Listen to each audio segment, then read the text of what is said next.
And the pleasure is now really mine to zoom across to London. As you can see in the background there, I'm today speaking to Adam Maclennan, who's PKF Hotel Experts, head of UK and Ireland. Hello, Adam. Hi, Nils. Good to see you. Likewise, likewise. Let's get straight into it. We chatted last week because we're friends and colleagues. That's what we do. And you were telling us that you were traveling. You actually went out to see clients in another country. What was that like? That's very true. Yeah, it was a great privilege after 3.5 or so months to finally get on the road again and do what we do, which is visit lots of hotels and talk to hoteliers. And I'd been waiting quite a long time to get to this trip. We were engaged by a client in Denmark to look at their portfolio, and in March, just before the lockdown, I'd bought my tickets to go out there and had to cancel them and then sit and wait until a new flight was available. Unfortunately, a couple of weeks ago, BA opened up a couple of flights, and I got a ticket and went out there. And really, it was amazing. The airport, interestingly, Heathrow, there was one small board of flights available for the whole day. Normally, there are dozens. Yeah. I spoke to the traffic, the security fellow there, and he said normally they let through about 90,000 people through security a day in Heathrow, and they were doing 5,000 a day. So the flight was, we were all wearing masks, or at least most people were, except for the usual ones who try and hide, take it off, do something. But we got there, and the Danes were kind enough to let me in. And it was wonderful to see people again, moving around, doing things. Denmark we're ahead of the game with respect to how other European countries dealt with the situation. They really locked down quickly, and they've been able to really contain the virus, which is great. They had far fewer deaths per population than most, and they've really allowed it to reopen again. And so I got to eat in a restaurant with other people. There wasn't a huge amount of social distancing going on. It was quite interesting to actually go to a meeting and people offer you their hand. I hadn't done that for a while. I was like, "Oh, are you sure we should be doing this?" But it was interesting. And the hotels, I mean, getting to sort of the business side of things, I mean, the hotels had opened their doors. They hadn't closed down to the same extent that other hotels have. But they were starting to build up their occupancy again, especially midweek, not so much on the weekends. But midweek, the corporate clients had started to come back. Obviously, Denmark in the summer is a tourist destination, in particular places like Copenhagen, which is a very strong tourism magnet. Yeah.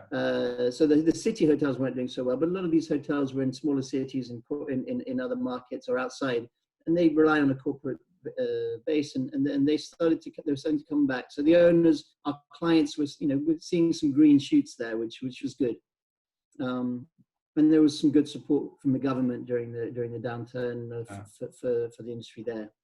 So, but as you're saying, I mean, this seeing people again and interacting with people. I mean, that's what we are about as hoteliers and as restaurateurs. But it's also what we as human beings are like. We are social animals, and this is not sustainable. And as great as this medium, Zoom, Teams, whatever the platforms are, as great as they are, I don't think that there will be taken over quite to the extent that some people are saying.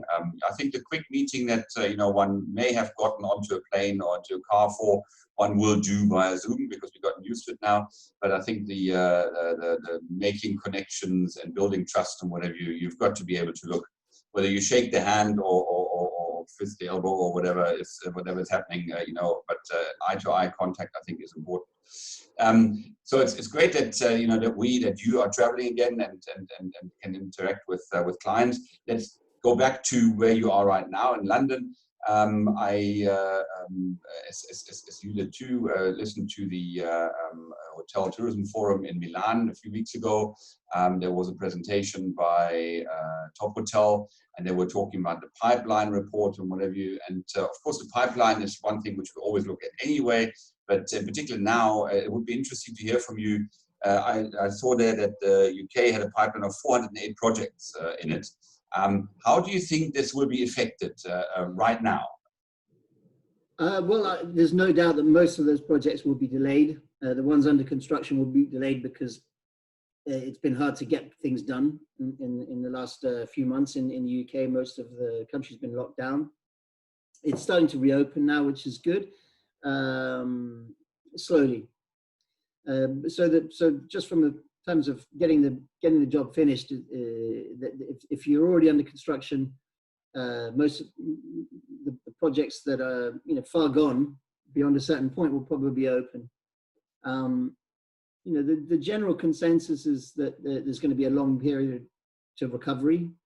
I believe it would be ambitious to think it would be anything under 2 years. Certainly, different markets will behave differently, and there has been a huge pipeline, and some projects will probably never open. Right. Certainly, in markets where they saw a big growth recently, the projects that are in the early stages of the pipeline, I would imagine people will start to rethink and think of something else to do with them. Now, that's not to say there aren't good real estate opportunities in these places, but I think it will take a while for some of these markets to rebound, and developers might not have that luxury. Certainly in London, I think that the recovery will be strong eventually. It may even be quick once there's a safe travel opportunity. Once people think it's safe to travel and to come here, there's plenty of business that gets done in London. There are plenty of tourism reasons for people to come. Loads of events that happen on an annual basis, and I can't imagine London will stay down for long. And if you've got a good project in London, it will probably at some point get built, but it will take some time. What's London like now? I mean, if you, you don't go out all the time, but you've been to the airport and back. We know that now. What's it like? I mean, I hear shocking numbers of occupancies and whatever, which we've seen all over the world. But I mean, having lived in London myself, having visited it regularly, it's almost like you don't want to believe it. Well, a lot of hotels won't reopen in London immediately. I think there's, the government has been very supportive at least it tried to be supportive in terms of giving companies the opportunity to furlough their employees on 80% of their salary. So but the truth is that there isn't a huge amount of demand in London for hotels at the moment. There's not much travel going on in between parts of the UK. If there is travel, it's probably going to visit family rather than to go and do work. Most people are having meetings on Zoom. Yeah. And the tourism industry is not going to be active this year, at least internationally. Yeah. I think there are quite a few UK citizens who are thinking about where they can go on holiday. And I think, that instinct that we need to get a break after 3 months of being locked down, if you can afford to go somewhere, then you will. The government has just announced fairly recently, last week, at the end of last week, I think a reduction in VAT for tourism and for restaurants. That'll go a long way, I think. Well, it was 20%, so it's a big number, and it went down to 5%. Now, yeah. Where that gets used, does it get used by the hotel owner to shore up their finances, or does it get given back to the guest to make their holiday cheaper and stimulate some demand? It's for 6 months, so probably the answer is a bit of both. Yeah. There may be a need to try and stimulate some demand by cutting rates, and it's not usually recommended, but as we all know, the industry tends to go that way if hotels are empty. Yeah, when the going gets tough, the not so tough, go, okay, fine, I go down. Exactly. It's hard to hold your ground when other people give up rates sooner. But yeah, so London is quiet. Answering a long answer to a short question, London's very quiet. The parks are busy when the sun shines. Restaurants are starting to pick up a little bit, and it's nice to go out and see some of the neighborhood restaurants opening up, and and I'm actually going to hopefully go to a restaurant tomorrow for a friend's birthday, which will be my first in the UK. No hugging for the birthday. Well, we'll try not to. We'll try not to. But all that sounds great, and I think we're so grateful for every little bit of good news. And I'd like to close maybe on something positive. Where do you, Adam, see something that we have learned maybe, or something that was new to you, where you said, oh, that's great, we can take that out of COVID-19 to have a little bit of a silver lining? Yeah, I mean, I think COVID-19 was a very rude interruption to our year and to the world's sort of well-being.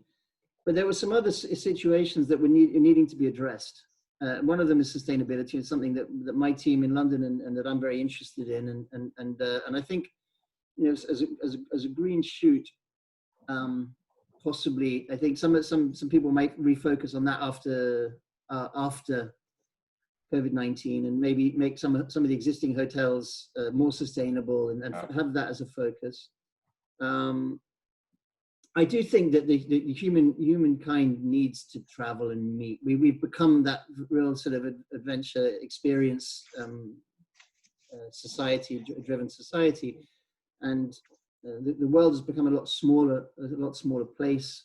Many more people traveling now than ever before, or at least until COVID-19 ever before. And those numbers have been increasing. The World Travel Organization, numbers have just been increasing exponentially. So, I think that our industry is still a good industry to be in. I do think that there's going to be a lot of pain in the short term, and obviously, but there's still a lot of money on the sidelines that want to invest in it, because they realize that human beings like to travel and need to travel and feel that they should be able to travel. And the middle classes, although there's going to be an economic setback, global middle classes have expanded, and we can expect travelers from all over the world to come back once it's safe. And look, we've shown to be a resilient industry the world over after the last big one, which is small in comparison to what we're going through now. Adam, let's look forward to having a pint very soon when we hopefully when I can travel out again, because South Africa is still very much locked down. But hopefully we can have that pint and say cheers eye to eye, because Zoom is all right, but nothing beats eye to eye. Thank you so much for your time. Really appreciate it. Stay well, stay safe.